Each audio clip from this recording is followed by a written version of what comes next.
What's up, it's Marco, Sage of Soccer, and today I want to talk about a potential changing of the guard and the status of the defense of the US men's national team.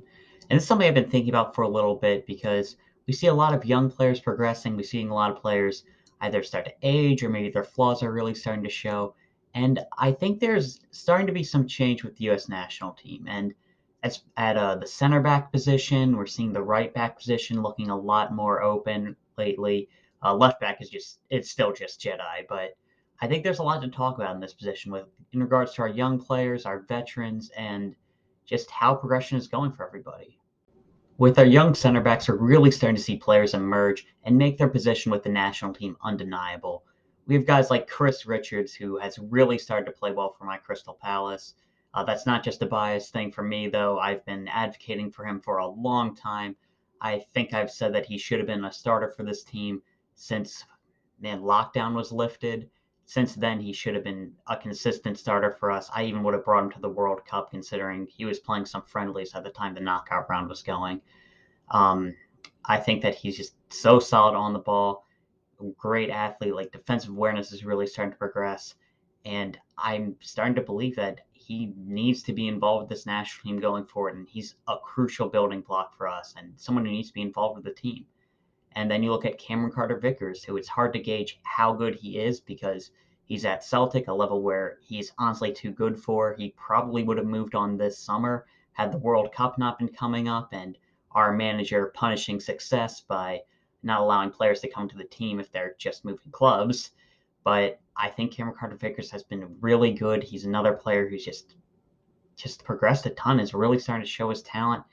He's another guy who I think should have been involved in the national team for a long time. When I looked back at us failing to qualify in 2017 and looking at who was playing for us and the fact that Carter-Vickers was doing pretty well in the championship at the time, I think he honestly should have been involved with this team since 2017. And even if you're ignoring that, ever since his loan to Luton Town, he's been a very solid player. Then he progressed to Bournemouth, Celtic, and now he's dominating Scotland. I think he could become a high level Premier League player in the future.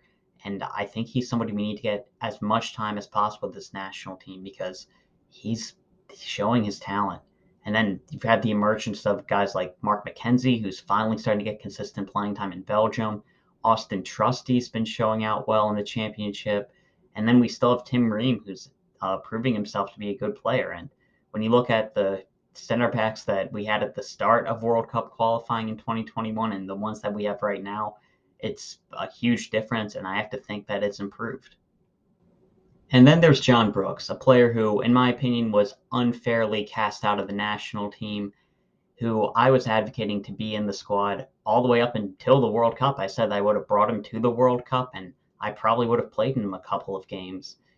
But now I look at how he's playing. He's at Hoffenheim, where he's finally getting consistent playing time after just not doing anything at all at Benfica, and he hasn't been good. There's been a ton of lopsided losses, and while Hoffenheim, they haven't been the greatest team this year, he's been making individual mistakes that have cost the team, and even ones that have gone unpunished. And when you watch him, it's you have to see that he's past his prime at this point. Now, do I think he's better than like a Walker Zimmerman or Aaron Long? Yes.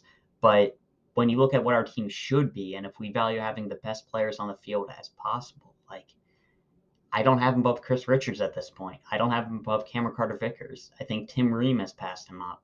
And at that point, you're a fourth choice center back, and I'd rather give that spot to somebody who can improve. I'd give that to a Mark McKenzie, to an Auston Trusty, maybe an Eric Palmer Brown, maybe James Sands at the center back position.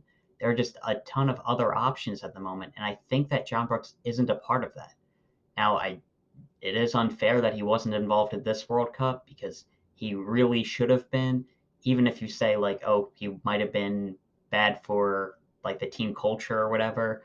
One, I think we've seen that Berhalter is just a terrible man manager with the Chiorena stuff, and that was apparently the issue for Morocco. That's why they were freezing out their best players. But once they decided to get rid of their manager and bring in the actual talented guys on their team, hey, they made a World Cup semifinal. So I think there is a position for Brooks. There should have been a position for Brooks. And if he can really start to turn things around and maybe start to prove that he is above like a Tim Ream above a Cameron Carter-Vickers, there's definitely still a spot for him. He shouldn't be frozen out of the team. But at this moment in time, I don't think he should be involved in the national team. And that's a huge change for somebody who, in my opinion, has been probably the best or one of the best center backs from this country in our entire player pool for almost a decade now. So it's crazy to see that, but I think it is time to move on from John Brooks. Center back isn't the only position where I think change is imminent for the national team. You have to look at that right back position and the performances of Sergino Dest recently, and you have to question how much he'll be involved in the national team moving forward. Now, I think he should still be involved with the national team. He's got so much talent with the ball at his feet that you really want to have him in the squad, but this is the second time. If you missed the news, AC Milan have left him out of their Champions League squad. AC Milan have shown that they really don't value that Dest, who they brought in on a loan. I have to assume they won't be buying him permanently. And if that's the case, then he hasn't proved himself at a top club yet again. And you have to question if he's able to at this point. And Dest, he's a tough player to talk about because his attacking play, I think, is at the level of like a Champions League level team. I think that if like his defense gets sorted out, his attack is good enough to play for honestly any team in the world. But that defensive ability is a big liability for him because it's cost him a spot now at a couple of teams. And when you look at his position in the future, like, you know, you have to look at where he is right now. I think Milan hasn't worked out, Barcelona hasn't worked out. And the possibility is you could go back to Ajax. I think he would be the starter. Sanchez really hasn't worked out for them. And their incumbent starter, he's a good prospect. Wrench, I believe. I'm probably butchering the name. But he's not like blowing anybody away. I think Dest could come back and earn a starting spot. But do you want him to go back to Ajax? Because when you look at Dest's career, he's gone to Ajax, Barcelona, AC Milan. He's always been on teams that were probably the better squad in the majority of the games they played. Maybe it would benefit him to go to like a team in the Premier League, a team that is battling relegation, that forces him to really develop his defending. Because I don't think he's ever been in a position where he's really had to. Even with the United States, I mean, the only time that we've really been worse than the opponent we're playing was what, like against England and against the Netherlands, maybe Switzerland, like over like almost 2 years ago. Like maybe that is the best place for him to develop. But does he really fit with a lower level Premier League team? Because, you know, his defense might not help them in a relegation battle.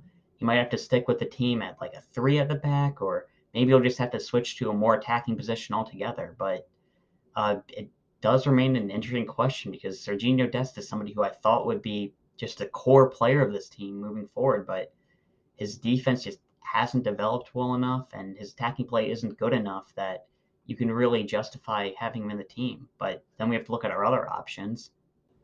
At the World Cup, there was a huge drop off when Serginho Dest was brought off because DeAndre Yedlin and Shaq Moore really aren't at the level of the international game. Like they can be fine at the MLS, but Yedlin's another right back who really didn't fulfill his potential, and I think bringing in Moore was just a mistake. But then you look at Joe Scally, and there is a bit more potential there, but it is mostly potential at the moment. He's been playing at a very high level in the Bundesliga. He's starting today. He's gotten some consistent starts throughout the year, and he's a much more well-rounded player than Dest. I think he has a lot more defensive potential, and his attack isn't bad. And you have to wonder if that's just a better fit for this team moving forward. Because when you look at Dest and how he's playing, his defense will cost us if we get into a game where we need to be, if we're on the back foot, if just maybe even counterattacking play. Like it's hard to see at Dest as he is now really helping the national team in a good amount of situations. While Joe Scally, while he doesn't have the top end attacking talent, or at least not yet, he does have more potential to grow. He can probably help us keep a lead a lot better, and it's a question that we have to have. And it's an interesting situation for whoever the new manager is to face. and hopefully we'll end up coming up with the right solution. Maybe Dest could develop defensively. Maybe he'll end up switching to like a João Cancelo role with a left wing back. Maybe we have to just shift to using wing backs, and that'll help us out. Maybe that could get the best out of our team. We have enough center backs to do it now. So it's an interesting situation that we have to come through. And I think there could be a bit of a change of guard with our defense. Because I think at the moment I'd probably have Chris Richards and Cameron Carter-Vickers starting. Maybe you still want to have Tim Ream in there, but I think looking ahead to 2026 at least, we really want to get our younger guys playing. And I'm not too sure if Ream is actually better than Cameron Carter-Vickers or Chris Richards. So I would be going with those two. And then I think you have to start to give Joe Scally a lot of looks on that right hand side of defense because I think that he could be the solution moving forward. And yes, all I've talked about. It's really good to see these young players emerge. I'm definitely going to get a chance to watch Joe Scally now. And yeah, that's all I talked about. See you.